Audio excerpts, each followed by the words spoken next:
तत्पुरुषावहै। ॐ शान्ति शान्ति शान्तिः।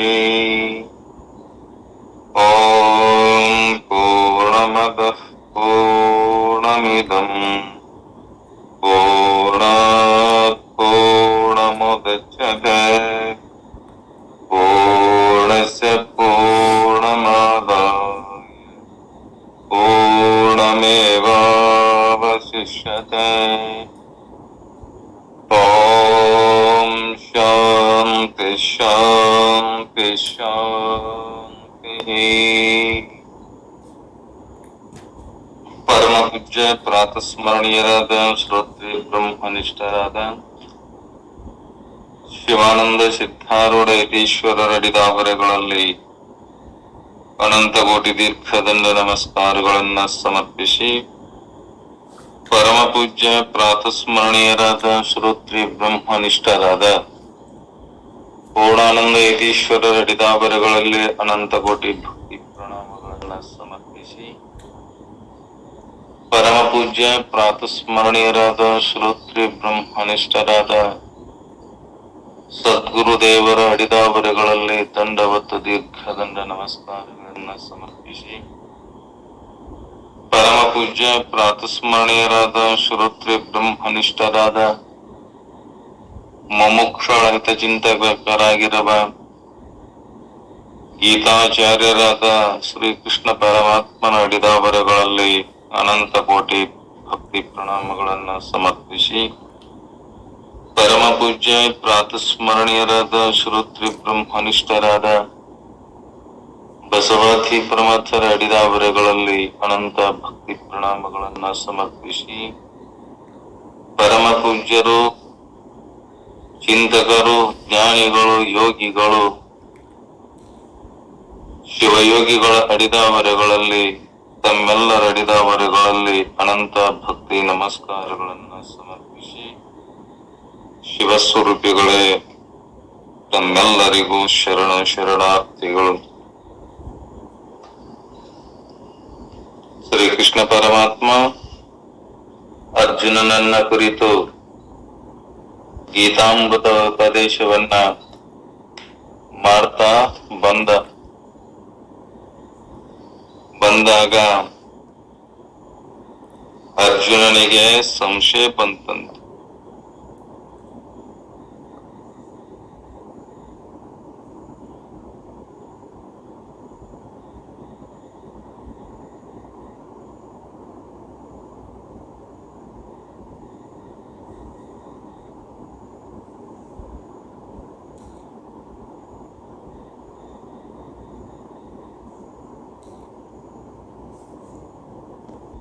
ತೇಜಸ್ಸಿನ ಕಿರಣಗಳಿಂದಲೂ ಕೂಡ ಸೂರ್ಯ ಜನರಿಗೆ ಸಂತಾಪವನ್ನುಂಟು ಮಾಡುವಂತೆ, ಸಂತಾಪವನ್ನುಂಟು ಮಾಡುವುದರಿಂದ ಅರ್ಜುನ ಪರಂತಪ ಅಂತ ಹೇಳಿ ಶತ್ರುಗಳನ್ನ ಸಂತಾಪಗೊಳಿಸುವವನು ಅಂತ ಹೇಳಿದಲ್ಲ.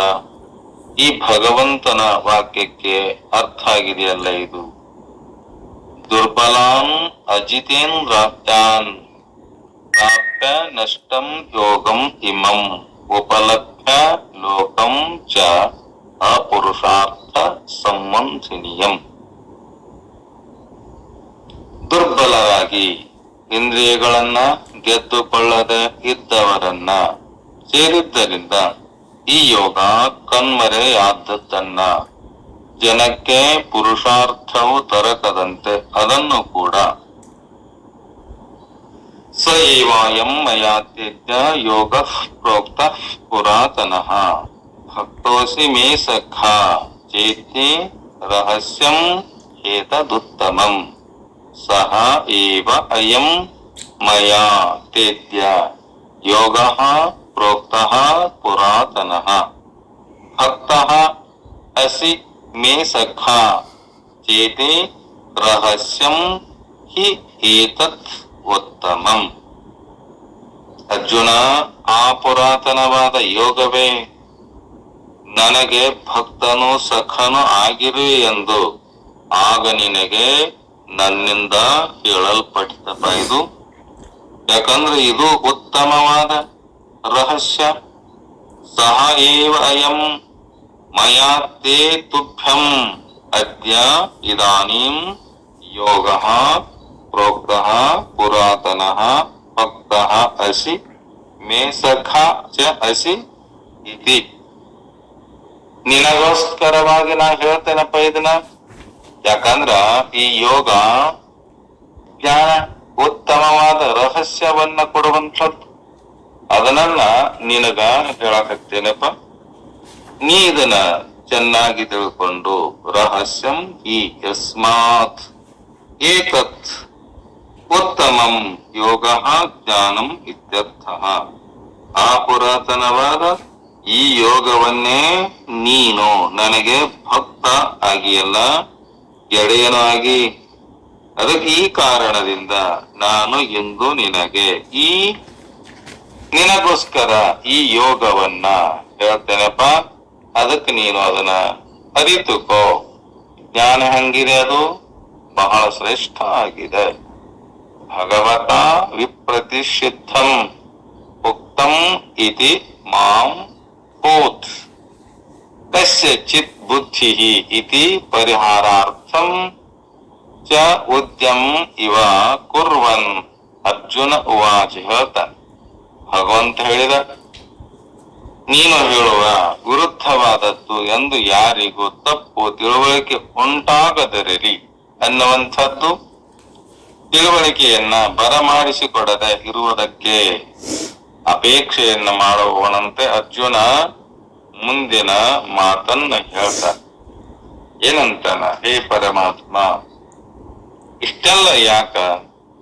ಅಂತದ್ದನ್ನ ನೀ ಹೇಳಿಯಲ್ಲ, ಈಗ ನೀನು ಈ ವ್ಯವಸ್ಥೆಯನ್ನ ನನಗೆ ಚೆನ್ನಾಗಿ ತಿಳಿಸು ಅಂತಾನ.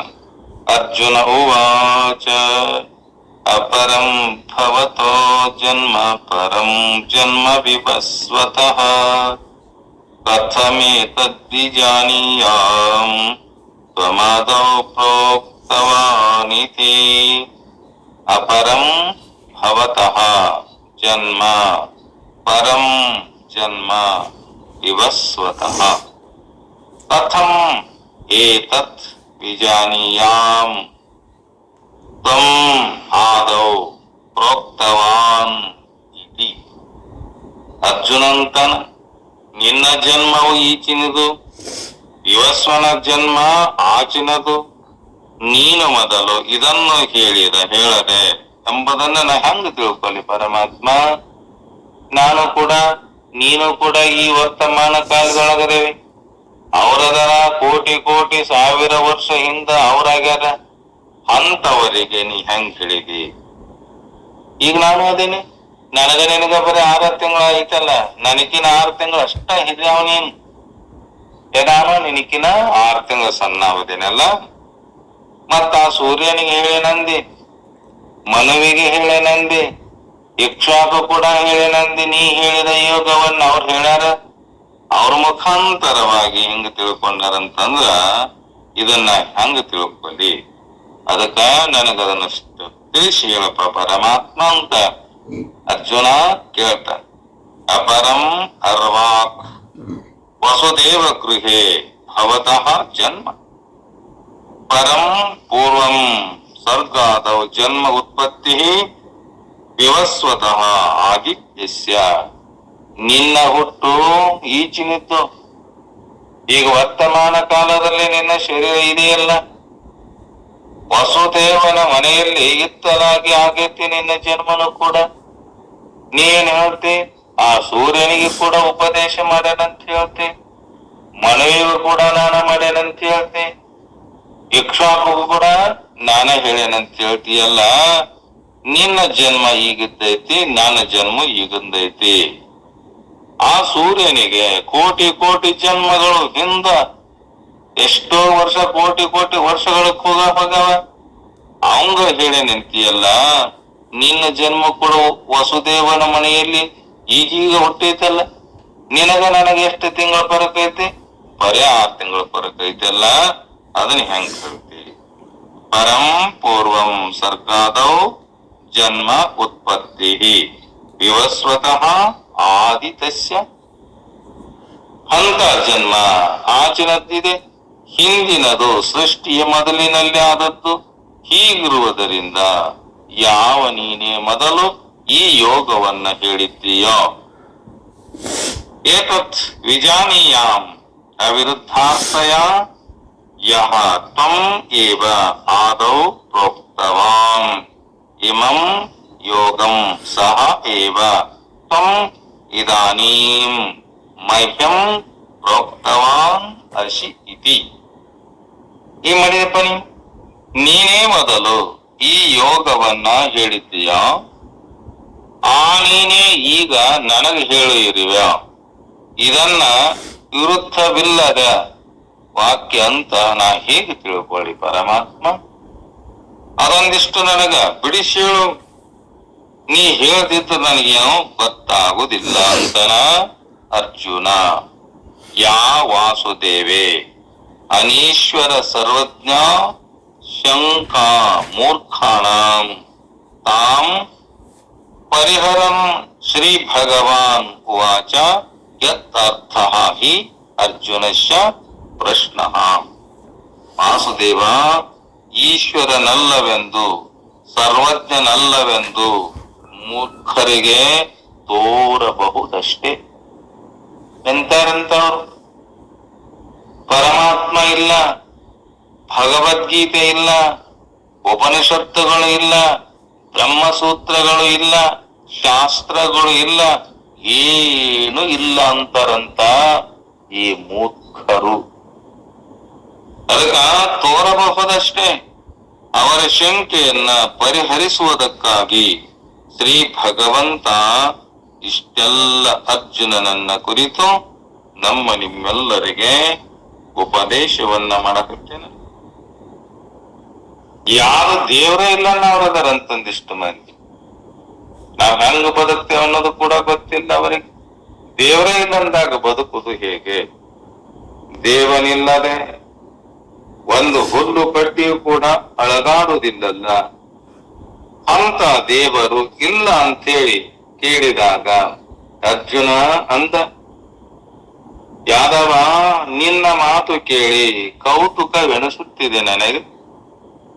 ಹೇ ಪರಮಾತ್ಮ, ನಿನ್ನ ಮಾತುಗಳನ್ನ ಕೇಳಿ ನನಗ ಬಹಳ ಕೌತುಕ ಅನಿಸ್ತದೆ. ನೀನರ ಏನ್ ಹೇಳಿದೀಗ? ಸೂರ್ಯ ದೇವನಿಗೆ ಹೇಳಿದಂತ ಹೇಳ್ತಿ. ಇಂದ ನಿನ್ನೆ ಜನಿಸಿದವನಲ್ಲವ ಸೂರ್ಯ. ಎಷ್ಟು ಕೋಟಿ ಕೋಟಿ ಜನ್ಮಗಳು ನಮ್ಮ ಕಳೆದು ಹೋಗ್ಯಾವ, ನಿನ್ನ ಜನ್ಮನು ಕಳೆದು ಹೋಗ್ಯಾವ, ಬೇರೆ ಬೇರೆ ದೇಹಗಳು ಬಂದು ಹೋಗ್ಯಾವ. ಇದ್ರು ಕೂಡ ನೀನಂತೆ ಆ ಸೂರ್ಯನಿಗೂ ಕೂಡ ಹೇಳಿನಂತಿಯಲ್ಲ, ಎಂದು ನಿನ್ನೆ ಜನಿಸಿದವನಲ್ಲ ಆ ಸೂರ್ಯ. ಲಕ್ಷ ಲಕ್ಷ ಕೋಟಿ ಕೋಟಿ ವರ್ಷಗಳು ಹಿಂದೆ ಮೂಡಿ ಬಂದವ. ನೀನಾದರೂ ನಮ್ಮೆಲ್ಲರೊಂದಿಗೆ ಮೊನ್ನೆ ಏನ್ ಮಾಡಿ ಗೋಕುಲದಲ್ಲಿ ಹುಟ್ಟಿ ಬೆಳೆದೆ. ನಾ ಹಂಗ ಹುಟ್ಟೇನಲ್ಲ, ಅದರಂತೆ ನೀನು ಹುಟ್ಟಿ ಎಲ್ಲೇ ಆ ವಾಸುದೇವನ ಮನೆಯಲ್ಲಿ ನೀ ಹುಟ್ಟಿ ಅಂದಾಗ ಇದು ಸರ್ವವಿದಿತ ಸಂಗತಿ ಇರುವಾಗ ಆ ಸೂರ್ಯನಿಗೆ ಉಪದೇಶಿಸಿದೆ ಅಂತ ಹೇಳ್ತೀಯಲ್ಲ, ಅದನ್ನ ಹೆಂಗ ನಾ ತಿಳ್ಕೊಳ್ಳಿ ಪರಮಾತ್ಮ? ಇದನ್ನ ನಂಬುದಾದರೆ ಹೇಗೆ? ಇದನ್ನ ನನಗೆ ಹೇಳು. ನೀ ಹೇಳುವ ಮಾತನ್ನ ಸೂರ್ಯನಿಗೆ ಹೇಳೇನಂತಿ, ಮನುವಿಗೆ ಹೇಳೇನಂತಿ, ಇಕ್ಷಾಕು ಕೂಡ ಹೇಳೇನಂತಿಯಲ್ಲ. ನೀನು ಹೇಳಿದ ಮಾತುಗಳನ್ನ ನಾ ಹೇಗೆ ಕೇಳಲಿ, ಹೇಗೆ ನಂಬಲಿ ಪರಮಾತ್ಮ? ಅದನ್ನೊಂದಿಷ್ಟು ನನಗ ವಿಸ್ತಾರವಾಗಿ ಸವಿಸ್ತಾರವಾಗಿ ಅದನ್ನ ನನಗ ತಿಳಿಸುವಂತ ಅರ್ಜುನ. ನಿನ್ನ ಜನ್ಮ ಇತ್ತಿಂದ ಐತಲ್ಲ, ಸೂರ್ಯನ ಜನ್ಮ ಹಿಂದಿಂದ ಐತಲ್ಲ, ನೀನ್ ಇದನ್ನ ಮೊದಲೇ ಉಪದೇಶ ಮಾಡಿದೆ ಅಂತ ಹೇಳ್ತೀಯಲ್ಲ ನನಗ. ಅದನ್ನ ಹೆಂಗ ತಿಳ್ಕೊಳ್ಳಿ ಪರಮಾತ್ಮ? ಅದನ್ನೊಂದಿಷ್ಟು ನನಗ ಬಿಡಿಸಿ ಸರಿಯಾಗಿ ಎಳೆಯಾಗಿ ಬಿಡಿಸಿ ನನಗೆ ತಿಳಿಸುಂತಾನ ಅರ್ಜುನ. ಹೇ ಪರಮಾತ್ಮ, ನೀನು ಈ ಯೋಗವನ್ನ ಮೊದಲು ಸೂರ್ಯನಿಗೆ ಬೋಧಿಸಿರನಂತೂ ಹೇಳ್ತೀಯಲ್ಲ. ಅಯ್ಯ, ಈ ದೇಹವನ್ನ ಧರಿಸಿದ ಮೇಲೆ ಬೋಧಿಸಿದೆಯಾ ನೀನು? ಯಾಕ ನಿನಗ ನನಗ ಬರೀ 6 ತಿಂಗಳ ಈ ವರ್ತಮಾನದಲ್ಲಿ ದೇಹ ಹುಟ್ಟೈತಲ್ಲಿದು. ಸೂರ್ಯ ಯಾವಾಗ ಹುಟ್ಟ್ಯಾನ? ಕೋಟಿ ಕೋಟಿ ಜನ್ಮಗಳು, ಕೋಟಿ ಕೋಟಿ ವರ್ಷಗಳು ಕಳೆದು ಹೋಗ್ಯಾವ, ಯುಗ ಯುಗಗಳು ಕಳೆದು ಹೋಗ್ಯಾವ. ಅವಂಗರ ನೀನು ಉಪದೇಶ ಮಾಡ್ಯಾನಂತ ಹೇಳ್ತೀಯಲ್ಲ, ಅಥವಾ ಬೇರೊಂದು ದೇಹದಿದ್ದು ಇದ್ದುಕೊಂಡು ಈ ದೇಹವನ್ನ ಬಿಟ್ಟು ಬೇರೆ ದೇಹವನ್ನ ಧರಿಸಿಕೊಂಡು ಆ ಸೂರ್ಯನಿಗೆ ಈ ಯೋಗವನ್ನ ಹೇಳಿ ಏನಪ್ಪಾ ಅದನ್ನೊಂದಿಷ್ಟು ನನಗೆ ಹೇಳು. ಈ ದೇಹದಿಂದ ಬೋಧಿಸುವೆನೆಂದು ನೀನು ಹೇಳಿದರೆ ಅದು ಒಪ್ಪು ಮಾತಲ್ಲಪ್ಪ. ನೀ ಹೇಳಕತ್ತೀಯಲ್ಲ, ನಾನು ಹೆಂಗದೆ ನಿನ್ನೆನಿಕಿನ ಬರೇ 6 ತಿಂಗಳ ಅಷ್ಟೇ. ನೀ ಹಿರಿಯವದೆ, ನಿನಕ್ಕಿಂತ 6 ತಿಂಗಳ ಅಷ್ಟೇ ನಾನು ಕಿರಿಯವದೇನಲ್ಲ. ಸೂರ್ಯನ ದೇಹ ಎಷ್ಟು ಕೋಟಿ ಕೋಟಿ ಯುಗಗಳು ಕಲ್ಪಗಳು ಕಳೆದು ಹೋಗ್ಯಾವಲ್ಲ, ಅವಂಗ್ ಯಾವಾಗ ನೀ ಹೇಳಿದಿ? ಏನ್ ಈ ದೇಹದಿಂದ ಹೇಳಿದೋ ಅಥವಾ ಬೇರೆ ದೇಹವನ್ನ ತಗೊಂಡು ಹೇಳಿದೆಪ್ಪ? ನೀ ಹೇಳುವ ಮಾತು ಇದನ್ನ ಒಪ್ಪಲಿಕ್ಕೆ ಆಗುವುದಿಲ್ಲ. ಈ ನಿನ್ನ ದೇಹ ವಾಸುದೇವನಿಂದ ದೇವಕಿಯ ಗರ್ಭದಲ್ಲಿ ನಿನ್ನೆ ಮೊನ್ನೆ ಹುಟ್ಟಿದೆ. ನನ್ನ ದೇಹ ಹೆಂಗ್ ಹುಟ್ಟೈತಲ್ಲ, ನಿನ್ನ ದೇಹನೂ ಕೂಡ ನಿನ್ನೆ ಮೊನ್ನೆ ಹುಟ್ಟಿದಂತಾನೆ. ನಿನ್ನ ದೇಹಕ್ಕೆ ಈಗ ಎಷ್ಟಾಗ್ಯಾವ? ಸುಮಾರು 80 ವರ್ಷಗಳ ಮೇಲಿರಬಹುದು. ನಿನಗೆಷ್ಟೀಗ? 80 ವರ್ಷಗಳ ಮೇಲಿರಬಹುದು. ನನಗಿಂತ 4-5 ವರ್ಷ ನೀನು ದೊಡ್ಡವನಂತೂ ಹೇಳಿದರೆ ಅದು ತಪ್ಪಾಗುದಿಲ್ಲಪ್ಪ. ಸೂರ್ಯನಿಗೆ ಕಲ್ಪಗಳು ಕೂಡ ಕೋಟಿ ಕೋಟಿ ದಿನಗಳು ಗತಿಸಿ ಹೋಗ್ಯಾವಲ್ಲ, ಅದಕ್ಕ ಹೆಂಗ ನಾನು ಅದನ್ನು ತಿಳ್ಕೊಲಿ? ನೀನು ತಿಳಿಸಿ ನನಗೆ ಹೇಳು. ಅಂದ್ರ ನೀನು ನನ್ನ ಸಮಕಾಲೀನವನಂತ ತಿಳ್ಕೊಂಡು. ಇನ್ನ ಸೂರ್ಯ, ಆ ಸೂರ್ಯನ ವಿಷಯವನ್ನ ನೋಡಿದರ ಅವ ನಮಗಿಂತ ಎಷ್ಟೋ ಹಿಂದನವದನವ. ಕಲ್ಪಗಳು ಕಳೆದು ಹೋಗ್ಯಾವ, ಯುಗ ಯುಗಗಳು ಕಳೆದು ಹೋಗ್ಯಾವ. ಅವರ ಹಿಂದದವ, ನಾವರ ಈ ವರ್ತಮಾನ ಕಾಲದೊಳಗದೇವಿ. ಅದೇ ಹಂಗ ಹಿಂದೆ ಹುಟ್ಟಿರುವ ಸೂರ್ಯ ಈಗ ಹುಟ್ಟಿದ ನಿನ್ನಿಂದ ಉಪದೇಶ ಪಡೋದಂತ ಹೇಳಿದಿರಲ್ಲ, ನಾನ್ ನಂಬುದರ ಹೇಗೆ ಪರಮಾತ್ಮ? ನಿನ್ನ ಮಾತನ್ನ ನಾ ಹಂಗ ನಂಬಲಿ? ಒಂದು ವೇಳೆ ನೀನು ಈ ದೇಹದಿಂದ ಉಪದೇಶ ಆ ಸೂರ್ಯನಿಗೆ ಮಾಡಿಲ್ಲ, ಈ ವಿಷಯ ಈ ಜನ್ಮದಲ್ಲಿ ನಡೆದದ್ದಲ್ಲ, ಹಿಂದಿನ ಜನ್ಮಗಳಲ್ಲಿ ಬೇರೆ ಶರೀರದಿಂದ ಎದ್ದು ಬೋಧಿಸುವನೆಂದು ಹೇಳುವುದಾದರೆ, ಈ ಜನ್ಮದಿಂದ ಅಂತೂ ಹಂಗಾಗಿಲ್ಲ. ಹಿಂದಿನ ಜನ್ಮ ಬೇರೆ ತಗೊಂಡು ಆ ಬೇರೆ ದೇಹವನ್ನ ತಗೊಂಬಂದು ಹೇಳಿನಂತಂದ್ರ ನಡೆದಿತ್ತಲ್ಲ. ಹಿಂದಿನ ಜನ್ಮಗಳಲ್ಲಿ ಬೇರೆ ಶರೀರದಿಂದ ಇದ್ದು ಬೋಧಿಸುವನೆಂದು ನೀನು ಹೇಳಿದ್ದಾದರೆ ಅದನ್ನ ನಂಬಲು ಹಿಂದು ಮುಂದೆ ನೋಡಬೇಕಾಗಿತ್ತಪ್ಪ. ನಾನು ನೀನಾರ ಮಾಡೇನಂತಿ, ಅವಂಗ ಉಪದೇಶ ಮಾಡೇನಂತಿ, ಯೋಗವನ್ನ ಹೇಳೇನಂತಿ, ಜ್ಞಾನವನ್ನ ಹೇಳೇನಂತಿ. ಏನು ಈ ದೇಹದಿಂದ ಹೇಳಿಯಾ? ಏನು ಮೊದಲಿನ ಜನ್ಮದಲ್ಲಿ ಮತ್ತ ಬೇರೆ ದೇಹದಿಂದ ಅವನಿಗೆ ಉಪದೇಶ ಮಾಡಿಯೋ? ಅದಕ್ಕೆ ನನಗ ನಂಬಕ್ ಆಗ್ತಾ ಇಲ್ಲ. ಯಾಕಂದ್ರ ಒಂದು ಜನ್ಮದಲ್ಲಿ ಮಾಡಿದ ಕೆಲಸ ಮತ್ತೊಂದು ಜನ್ಮದಲ್ಲಿ ಜ್ಞಾಪಕಕ್ಕೆ ಬರುವುದೇ? ಈಗ ಜನ್ಮ ಮಾಡಿದ್ದು ನಿನ್ನೆ ಊಟ ಮಾಡಿ ನೀನನ್ನೋದು ಗೊತ್ತಿಲ್ಲ, ನಿನ್ನೆ ಎಲ್ಲಿದೆ ನನಗ್ ಗೊತ್ತಿಲ್ಲ, ಹಿಂದಿನ ಜನ್ಮದಲ್ಲಿ ಏನಾಗಿದ್ನೋ ನನಗ್ ಗೊತ್ತಿಲ್ಲ. ಆ ಜನ್ಮದೊಳಗೆ ಯಾವ ಜನ್ಮದಂತ ಯಾವದ್ ಏನೇನ ಮಾಡ್ಯಾನ ಅನ್ನೋದು ನನಗ ನಿನ್ನಿದ ಗೊತ್ತಿಲ್ಲ ಅಂದ್ರ ನೀ ಹೇಳ್ತೆ ಕೋಟಿ ಕೋಟಿ ಜನ್ಮಗಳ ಹಿಂದದ್ದು ಈಗ ಹೇಳಕತ್ತಿಯಲ್ಲ, ಅದ ಜ್ಞಾಪಕಕ್ಕೆ ಬರುದೇನೆ ಬರ್ತತೇನಪ್ಪ? ಅದೊಂದಿಷ್ಟು ನನಗೆ ಹಾಗೆ ಬರುವುದೆಂದರೆ ನಿನ್ನಂತೆ ನನಗೂ ಗತ ಜನ್ಮದಲ್ಲಿ ಜರುಗಿದ ವಿಷಯಗಳು ಏಕೆ ನೆನಪಿಗೆ ಬರ್ತಾ ಇಲ್ಲ ಪರಮಾತ್ಮ? ನೀನಾರ ನೆನಪಿಗೆ ಇಟ್ಕೊಂಡಿ ಅಂತ ಹೇಳ್ತಿ. ನಾನು ಎಲ್ಲ ಹಿಂದಿನ ಜನ್ಮದಲ್ಲಿ ಎಲ್ಲಾ ಇಡೀ ಜಗತ್ತನ್ನ ಸೃಷ್ಟಿ ಮಾಡಿ ಎಲ್ಲಾ ಜೀವಿಗಳಿಗೆ ಅನ್ನವನ್ನ ಹಾಕಿ ಅವನ ರಕ್ಷಣೆ ಮಾಡಿ ವ್ಯವಸ್ಥೆ ಮಾಡ್ಯಾನಂತ ಹೇಳ್ತೀಯಲ್ಲ, ನಿನಗರ ಜ್ಞಾಪಕ ಬರ್ತದೆ ಖರೆ, ನನಗೆ ಯಾಕೆ ಜ್ಞಾಪಕ ಬರ್ತಾ ಇಲ್ಲಪ್ಪ? ಅದೊಂದಿಷ್ಟು ನನಗೆ ಹೇಳು. ಏನಂತಾನ? ಯೋಗ ಸಿದ್ಧರಾದ ದಿವ್ಯ ಪುರುಷರಿಗೆ ಜನ್ಮಾಂತರ ವಿಷಯಗಳು ಜ್ಞಾಪಕಕ್ಕೆ ಬರುದಂತ ಶಾಸ್ತ್ರದಲ್ಲಿ ಕಂಡು ಬರ್ತದೆ. ಎಲ್ಲಿ ಕಂಡು ಬರ್ತದೆ? ಶಾಸ್ತ್ರಗಳು, ಶ್ರುತಿಗಳು, ಸ್ಮೃತಿಗಳು, ವೇದಗಳು, ಉಪನಿಷತ್ತುಗಳು ಹೇಳ್ತಾವಲ್ಲ, ಅದು ನಿಜವೇ. ಹಾಗೆಂದ ಮೇಲೆ ನೀನು ದಿವ್ಯ ಪುರುಷನ ಪರಮಾತ್ಮನನ್ನ ಕುರಿತು ಅರ್ಜುನ ಜ್ಞಾನಾಂತರವಾಗಿ ಕೇಳ್ತ, ನೀನು ದಿವ್ಯ ಪುರುಷನೇ? ನೀನು ದಿವ್ಯ ಪುರುಷನೆಂದು ಮಾತು ಸಹ ಸರಿಯಾಗಿ ಕಂಡು ಬರುವುದಿಲ್ಲ ಪರಮಾತ್ಮ. ನೀ ಏನ್ ಹೇಳಕತ್ತಿ? ಅವ್ರಿಗೆ ಹೇಳೇನಂತೀಯಲ್ಲ. ಯಾಕಂದ್ರ ಸೂರ್ಯ ಏನದನ? ಸ್ವಯಂ ದಿವ್ಯ ಪುರುಷದನವ. ಸೂರ್ಯದೇವ ಇಡೀ ಜಗತ್ತಿಗೆ ಬೆಳಕನ್ನ ಕೊಡುವ, ಜಗತ್ತನ್ನ ಪ್ರಕಾಶ ಮಾಡುವ, ಎಲ್ಲ ಭೂಮಿಯ ಮೇಲೆ, ನೀರಿನ ಮೇಲೆ ಎಲ್ಲ ಕಡೆ ತನ್ನ ಕಿರಣಗಳಿಂದ ಈ ಜಗತ್ತನ್ನ ಬೆಳಗುವಂತಹ ಸೂರ್ಯ ಅವಂಗದನ ದಿವ್ಯ ಪುರುಷದನ, ಸ್ವಯಂ ದಿವ್ಯ ಪುರುಷದನ.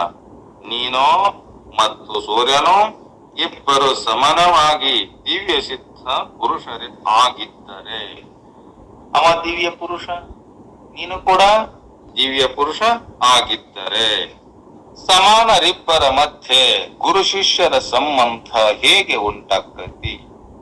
ಅದೊಂದಿಷ್ಟು ನನಗೆ ಹೇಳು. ಅವ ಆಕಾಶದಲ್ಲಿ ಇದ್ದುಕೊಂಡು ಎಲ್ಲ ಜೀವಿಗಳಿಗೆ ಬೆಳಕನ್ನ ಕೊಡ್ತಾನಲ್ಲ ಅಂತ ಸೂರ್ಯ, ನೀನು ಗುರು ಶಿಷ್ಯ ಸಂಬಂಧ ಹೇಗೆ ಉಂಟಾಗ್ತತಿ? ಗುರುವಿನ ಸ್ಥಾನವು ಶಿಷ್ಯನ ಸ್ಥಾನಕ್ಕಿಂತ ಉನ್ನತವಾಗಿರಬೇಕಲ್ಲವೇ? ಗುರು ದೊಡ್ಡವ ಅಂತ ಗುರುಸ್ಥಾನಕ್ಕಿಂತ, ಶಿಷ್ಯನ ಸ್ಥಾನಕ್ಕಿಂತ ಗುರುಸ್ಥಾನ ಉನ್ನತವಾಗಿರಬೇಕಲ್ಲವೇ? ಅದಕ್ಕ ನೀನು ದಿವ್ಯ ಪುರುಷನಾದ ಸೂರ್ಯನಿಗೆ ಬೋಧಿಸಿದ ನೀನು ಸಹ ದಿವ್ಯ ಸಿದ್ಧ ಪುರುಷನೆಂದು ಹೇಳುವುದು ಕೂಡ ಹೇಳಬೇಕಂದ್ರೆ ತೀರ ಅಸಮಂಜಸ. ಹಾಗಾದ್ರ ನೀನು ಸಾಮಾನ್ಯ ಮನುಷ್ಯ ಅಲ್ಲ, ದಿವ್ಯ ಪುರುಷನೂ ಅಲ್ಲ. ಅಂದ ಮೇಲೆ ನೀನು ಭಗವಂತನೇ. ನೀನು ಭಗವಂತನೆಂಬ ಮಾತನ್ನ ನಾನು ಸಹ ನನ್ನ ಮನಸ್ಸು ಒಪ್ಪಲಾರದು. ಯಾಕ? ನನ್ನ ಸ್ನೇಹಿತ ಅಂತ ತಿಳ್ಕೊಂಡನ, ನನ್ನ ಸ್ವಾದರ ಮಾವ ಅಂತ ತಿಳ್ಕೊಂಡನ ಅರ್ಜುನ.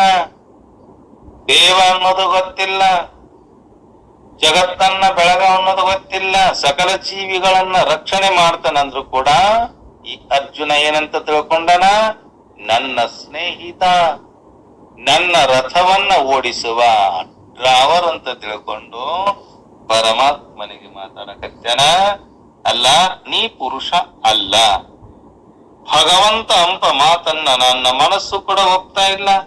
ಯಾಕಂದ್ರ ನೀನು ಭಗವಂತನೇ ಆಗಿದ್ದರೆ ಕರ್ಮ ಪರತಂತ್ರರಾದ ಜೀವ ಕೋಟಿಗಳಂತೆ ಜನನ ಮರಣಾದಿ ಕ್ಲೇಶಗಳಿಗೆ ಬದ್ಧನಾಗುವುದೆಂತ ಪನಿ.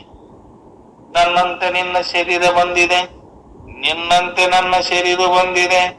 ನಾನು ಸಾಯುವವ, ನಾನು ಹುಟ್ಟುವವ. ನನ್ನಂತೆ ನೀನು ಸಾಯುವವ, ನೀನು ಹುಟ್ಟುವವ. ಬಂಧನಾಗಿ ನೀನು ಮನುಷ್ಯ ದೇಹಧಾರಿಯಾದರೆ ನಿನ್ನ ನಿರ್ವಿಕಾರಕತ್ವ ಕೂಡ ವ್ಯಾಪಕತ್ವಕ್ಕೂ ಕೂಡ ಭಂಗ ಆಗುವುದಿಲ್ಲವೇ? ಪರಮಾತ್ಮನನ್ನ ಕುರಿತಂತೆ ಅರ್ಜುನ ಅಂತಾನ, ಗುರುದೇವ ಹೇಗೆ ಹೇಗೆ ವಿಚಾರಿಸಿದರೂ ಕೂಡ ನೀನು ಯಾರೆಂಬುದು ಸ್ಪಷ್ಟವಾಗಲಲ್ಲದು ನನಗೆ. ನಾನು ಸಾರಾಸಾರ ವಿಚಾರ ಮಾಡಿದರೂ ಕೂಡ ನೀ ಯಾರದಿ, ನೀ ಏನದಿ ಅನ್ನೋದು ನಿನ್ನ ಸ್ವರೂಪವನ್ನ ನನಗೇನಾಗ್ತಾ ಇಲ್ಲ, ತಿಳಿದುಕೊಳ್ಳಲಿಕ್ಕೆ ಆಗ್ತಾ ಇಲ್ಲ. ದಯಮಾಡಿ ನನ್ನ ಮೇಲೆ ಈ ಸಂಶಯ ನನಗೆ ಬಂದೈತಲ್ಲ, ಈ ಸಂಶಯನ್ನ ನಿವಾರಣೆ ಮಾಡು ಪರಮಾತ್ಮ. ನೀನು ಎಲ್ಲಿವರೆಗೆ ಈ ನನ್ನ ಸಂಶಯನ್ನ ನಿವಾರಣೆ ಮಾಡೋದಿಲ್ಲಲ್ಲ, ಅಲ್ಲಿವರೆಗೆ ನನಗೆ ಶಾಂತಿ ಸಮಾಧಾನ ಇಲ್ಲ. ಯಾಕಿಲ್ಲ? ಸಂಶಯ ಬಂತಂದ್ರ ಎಲ್ಲವೂ ನಾಶ. ನಮ್ಮ ಮನಸ್ಸಿನಲ್ಲಿ ಸಂಶಯ ಬಂದಾಗ ಆ ಸಂಶಯಾದಿಗಳು ಏನ್ ಮಾಡ್ತಾವಂದ್ರ ನಮ್ಮನ್ನ ಅದೋ ಗತಿಗೆ ಹಾಕ್ತಾವ. ಅದಕ್ಕ ನೀವೇನಂತಾನ, ಹೇ ಪರಮಾತ್ಮ, ನನಗೇನಾಗಿದೆ? ಸಂಶಯ ಬಂದಿದೆ. ಅಂತ ಸಂಶಯನ್ನ ನೀನೇನ್ ಮಾಡು, ದಯಮಾಡಿ ನನ್ನ ಸಂಶಯನ್ನ ನಿವಾರಣೆ ಮಾಡು.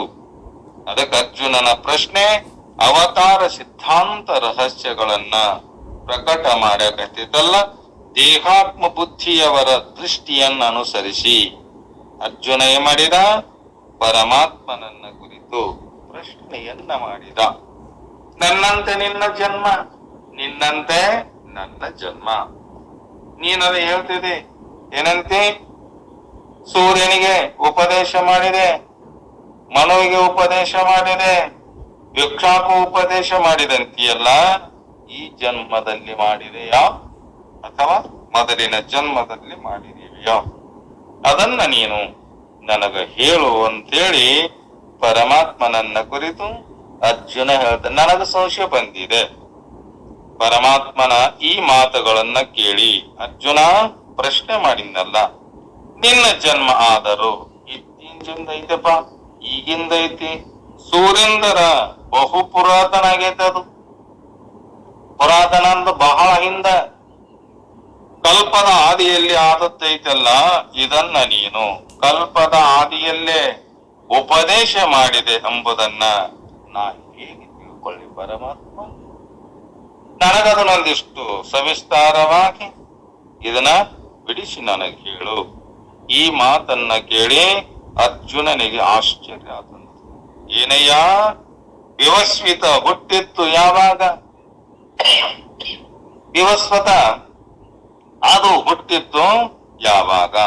ನೀನು ಹುಟ್ಟಿದ್ದು ಯಾವಾಗ? ನನ್ನ ಸಮಕಾಲೀನನಾದ ನೀನು ನನಗೆ ಹಿಂದೆ ಎಂದೋ ಇದ್ದವನಿಗೆ ಹೇಗೆ ಉಪದೇಶ ಕೊಟ್ಟೆ? ಹಿಂದದನಲ್ಲವ, ಆದಿಯಲ್ಲದನಲ್ಲ, ಅಂತವನಿಗೆ ಇಂಥ ಜ್ಞಾನದ ಉಪದೇಶಾಮೃತವನ್ನ ಹೆಂಗ ಮಾಡಿದಿ ನೀನು? ಅದೊಂದಿಷ್ಟು ನನಗೆ ಹೇಳು. ಇದನ್ನ ನಿಜವೆಂದು ನಾನು ಹೇಗೆ ನಂಬಲಿ ಪರಮಾತ್ಮ? ನೀನು ಹೇಳುವ ಮಾತನ್ನ ನಾ ಹೆಂಗ ಕೇಳಿ ನಿನ್ನ ಮಾತನ್ನ ಹೇಗೆ ನಾನು ನಂಬಲಿ? ಅವಾಗ ಶ್ರೀಕೃಷ್ಣ ಪರಮಾತ್ಮ ವಯಸ್ಸಿನಲ್ಲಿ ಅರ್ಜುನನಕ್ಕಿಂತ ಸ್ವಲ್ಪ ಹಿರಿಯನಿರಬಹುದು ಅಷ್ಟೇ. ಅಷ್ಟಕ್ಕೆ ಮಾತ್ರ ನಾನು ಸೂರ್ಯನಿಗೆ ಕಲ್ಪದ ಆದಿಯಲ್ಲಿ ಈ ಉಪದೇಶವನ್ನ ಮಾಡಿದಂತಂದ್ರ ಇದನ್ನ ನಂಬುದು ಹೇಗೆ? ನನಗೆ ನಿನಗೆ ವಯಸ್ಸು ಎಷ್ಟಿದೆ? 80 ವರ್ಷ ಆಗಿರ್ಬೋದು, 90 ವರ್ಷ ಆಗಿರ್ಬೋದು. ಖರೆ ನಿನಗ ಆ ಸೂರ್ಯನಿಗೆ ಯುಗ ಯುಗಗಳು ಕಳೆದವಲ್ಲ, ಅವನಿಗೆ ನೀನು ಉಪದೇಶ ಮಾಡಿನಂತೀಯಲ್ಲ, ಅದನ್ನ ಹೆಂಗ ನಂಬಲಿ ಅಂತ ಪ್ರಶ್ನೆ ಎಲ್ಲರ ಮನಸ್ಸಿನಲ್ಲಿ ಕೂಡ, ನಮ್ಮ ಮನಸ್ಸಿನಾಗ ಅಲ್ಲ.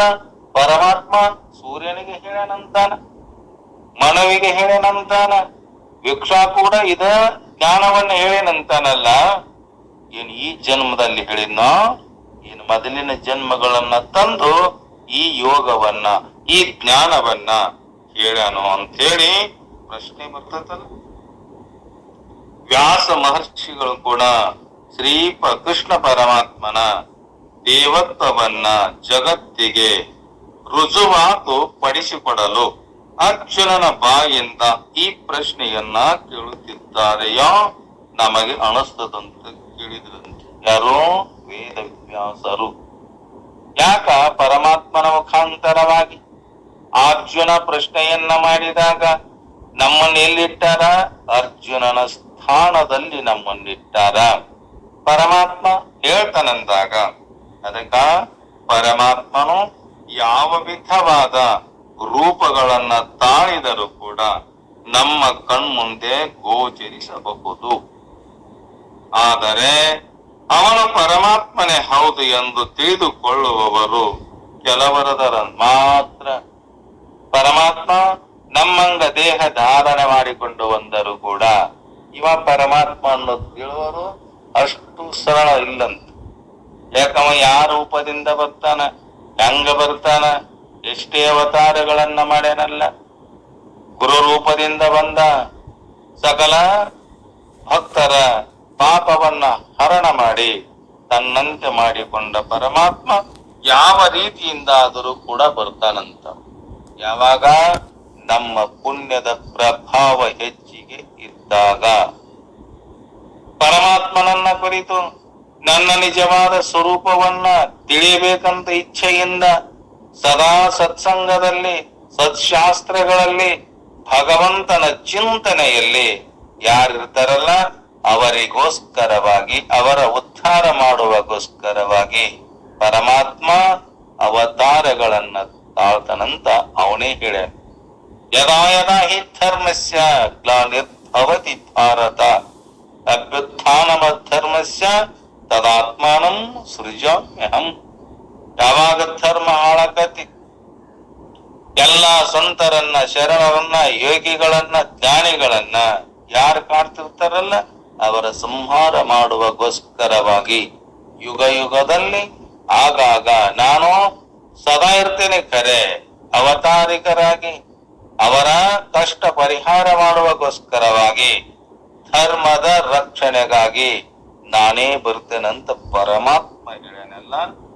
ಶ್ರೀಕೃಷ್ಣ ಪರಮಾತ್ಮನ ದೇವತ್ವವನ್ನ ಜಗತ್ತಿಗೆ ರುಜುವಾತುಪಡಿಸಿಕೊಳ್ಳಲು ವಿಮಡಿದ ಅರ್ಜುನನ ಬಾಯಿಯಿಂದ ಈ ಪ್ರಶ್ನೆಯನ್ನ ಕೇಳಕಚ್ಚಾನಂತ.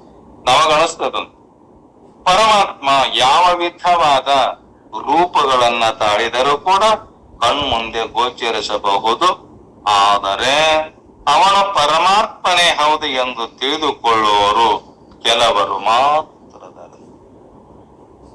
ಯಾಕ ಶ್ರೀಕೃಷ್ಣ ಪರಮಾತ್ಮ ದುರ್ಯೋಧನನ ಕೂಡ ಅವನ ಮಾಯಾವಿ ಎಂದು ಕರೆದು ಕಟ್ಟಿ ಹಾಕಲು ಪ್ರಯತ್ನಿಸಿದ.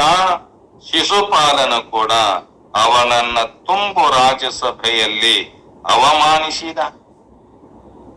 ನಾವುಗಳೇ ಕೆಲವು ಸಂದರ್ಭಗಳಲ್ಲಿ ಪರಮಾತ್ಮನ ಇರಲಿ, ಕೆಲವು ಹಿರಿಯರ ಇರಲಿ, ಮತ್ತ ಶ್ರೇಷ್ಠ ವ್ಯಕ್ತಿಗಳರ ಇರಲಿ, ಯೋಗಿಗಳನ್ನ ಅವರು ನಮ್ಮ ಮುಂದೆ ಪ್ರತಿನಿತ್ಯ ಓಡಾಡುತ್ತಿದ್ದರೂ ಕೂಡ ಅವರ ಹಿರಿಮೆಯನ್ನ ಗುರುತಿಸಿದೇ ಹೋಗ್ತೇವೆ.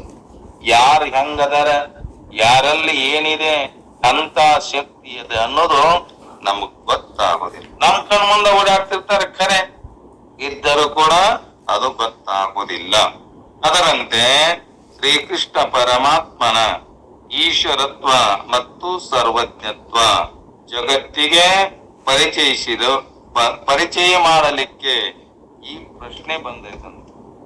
ಪರಿಪರಿಯ ರೂಪದಲ್ಲಿ ಪರದೈವ ಕಣ್ಮುಂದೆ ಚರಿಸುತ್ತಿರೆ ನರದ ಗುರುತನದ ದರಿಯೇ ಧರೆಯದು ತನ್ನಂದದ ಪ್ರಾಣಿ ಎಂದೆನಿಸಿ ತೊರೆಯುವನು ದೊರೆತುದನು ಮಂಕುತಿಮ್ಮ.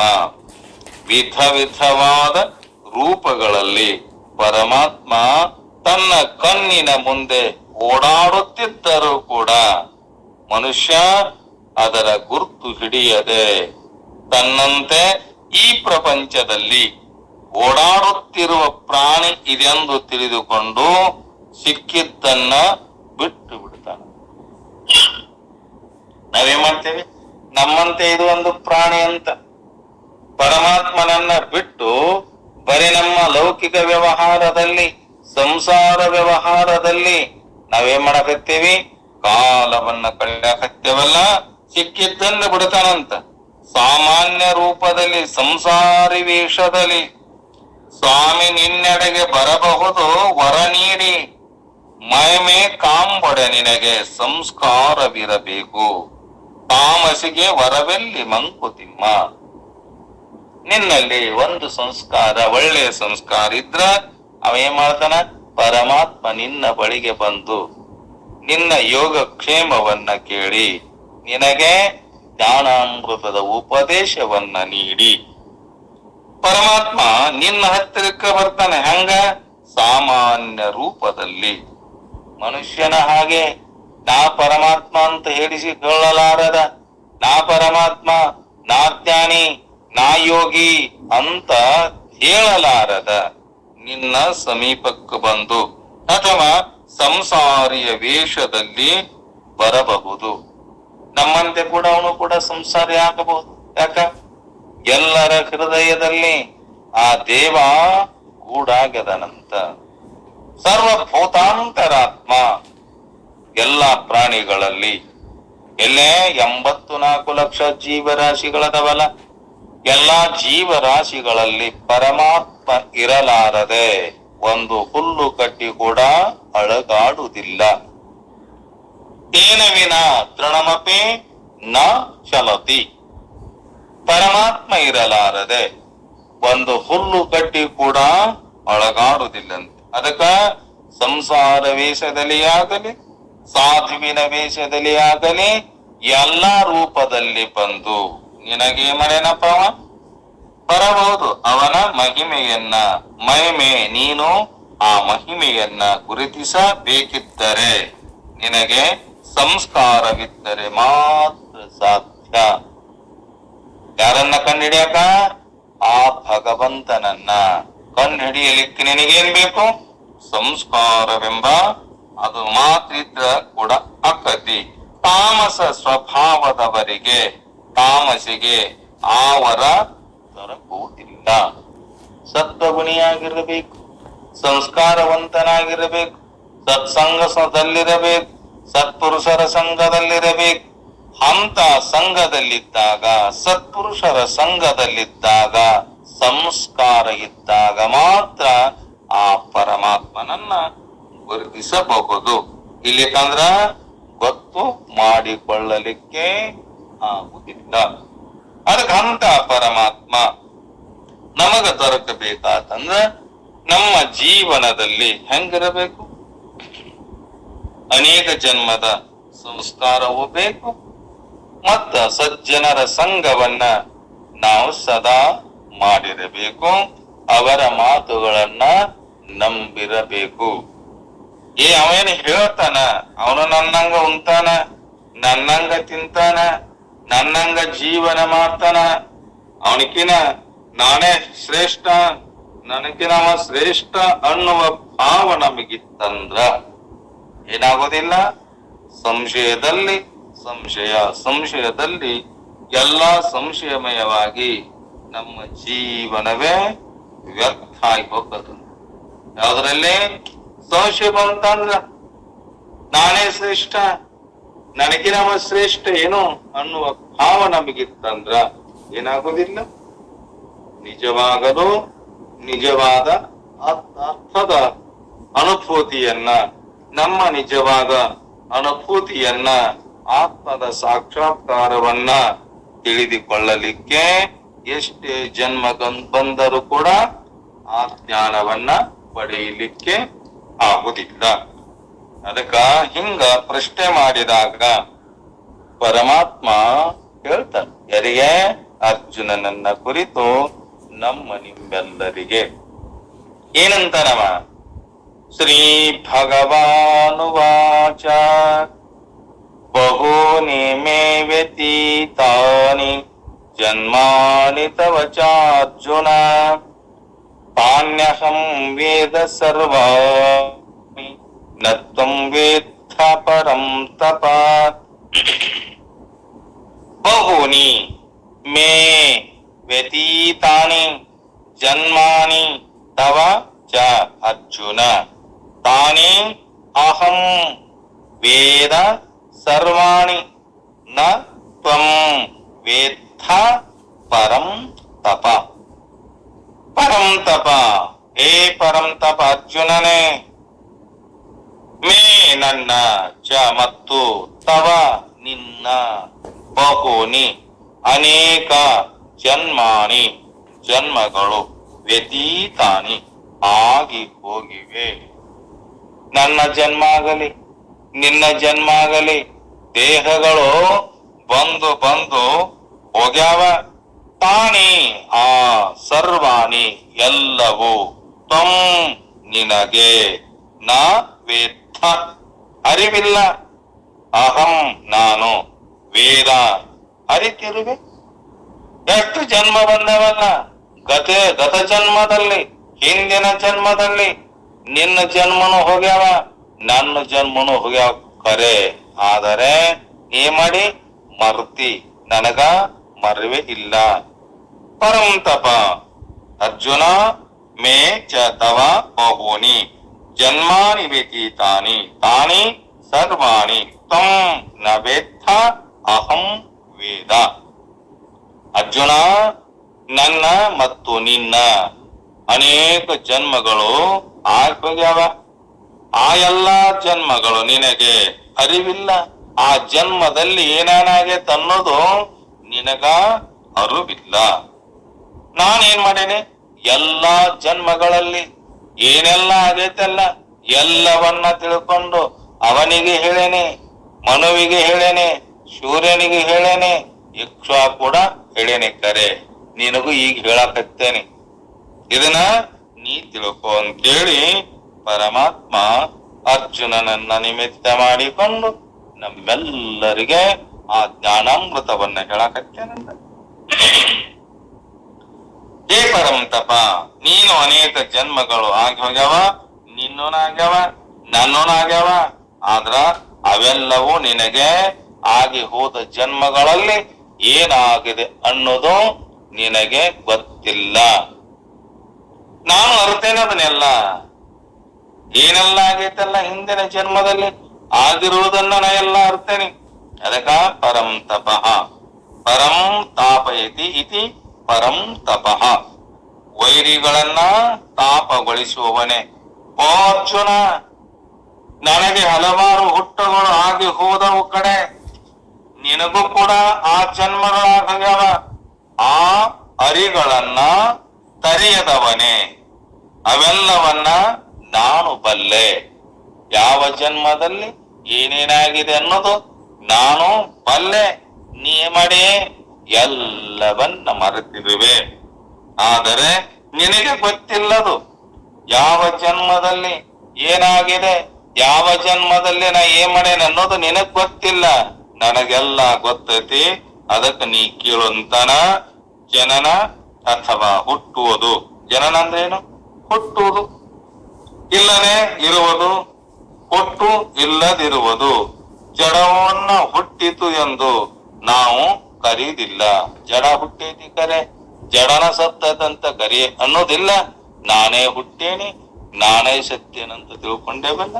ನಾವು ಹುಟ್ಟುವವರು ಅಲ್ಲ, ನಾವು ಸಾಯುವವರು ಅಲ್ಲ. ಹುಟ್ಟಿದ್ದೆ ಯಾವುದು? ಪಂಚಮಹಾಭೂತಗಳಿಂದ ಹುಟ್ಟಿರುವ ಈ ಜಡವಾದ ಈ ದೇಹ. ಇಂಥ ದೇಹಗಳು ಹುಟ್ಟ್ಯಾವ. ಈ ದೇಹಗಳು ಯಾವ ಬಂದಾವಲ್ಲ, ಯಾವ ಬಂದಾವ ಒಂದಿನ ಹೋಗೋದ. ಇದು ಮಾತ್ರ ನಿಶ್ಚಿತ ಅಂತ ನೀನಂತ ತಿಳ್ಕೊ, ನಿಶ್ಚಯವಾಗಿ ತಿಳ್ಕೊ. ಯಾವುದು ದೃಶ್ಯ ಪದಾರ್ಥ ಕಣ್ಣಿಗೆ ಕಾಣುವುದೇನಿದೆಯಲ್ಲ, ಇದೊಂದಿನ ಏನಕತಿ ಇಲ್ಲಲಾರ್ದಂಗಕತಿ. ನನ್ನ ನಿನ್ನ ಸ್ವರೂಪ ಆತ್ಮ ಸ್ವರೂಪ, ಚೇತನ ಸ್ವರೂಪ, ಬ್ರಹ್ಮ ಸ್ವರೂಪ ಯಾವಾಗಲೂ ಇರುವುದಪ್ಪ. ಅದು ದೇಹಗಳು ಕೂಡ ಅನಿತ್ಯಾನಿ ಶರೀರಾನಿ. ಇವು ಹೆಂಗದವ? ಅನಿತ್ಯದವ. ಇವು ಬರ್ತಾವ ಹೊಕ್ಕವ.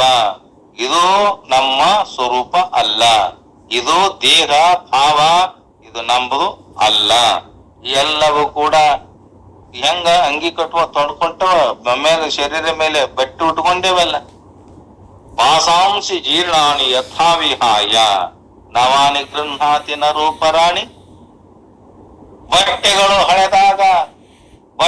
ಹರಿದಾಗ ಆ ಬಟ್ಟೆಗಳನ್ನ ಹೆಂಗ ಬೀಸಿ ಹಾಕ್ತೇವಲ್ಲ, ಈ ದೇಹವೆಂಬ ಅಂಗಿ ಇದು ಯಾವ ಹೊತ್ತಿನಲ್ಲಿ ಹರಿದು ಹೊಕ್ಕತ ಗೊತ್ತಿಲ್ಲ, ಯಾವ ಹೊತ್ತಿನೊಳಗೆ ಬಿಟ್ಟು ಹೊಕ್ಕತ ಗೊತ್ತಿಲ್ಲ. ಹರದ ಬಟ್ಟೆಗಳನ್ನ ನಾವು ಉಟ್ಕೊಂತೇನೆ ಯಾರು? ಒಬ್ರರ ಯಾಕೋಪ ನಾ ಯಾಕೆ ಹರಿದ ಬಟ್ಟಿ ಉಟ್ಕೊಲಿ ಅಂತೇವಲ್ಲ, ಅದರಂತೆ ಈ ಶರೀರ ಮುಪ್ಪಾದರೆ ಮತ್ತೆ ಏನ್ ಮಾಡ್ತೇವಿ? ಈ ಶರೀರವನ್ನ ಬಿಡ್ತೇವಲ್ಲ. ಏನ್ ಶರೀರ ಅದ ಐತಿ, ಅದರಾಗ ನಾ ಇರ್ತೇನಂತೇಳಿ ಯಾರಾದರೂ ಬಯಸ್ತೇವಿ ಏನಪ್ಪ?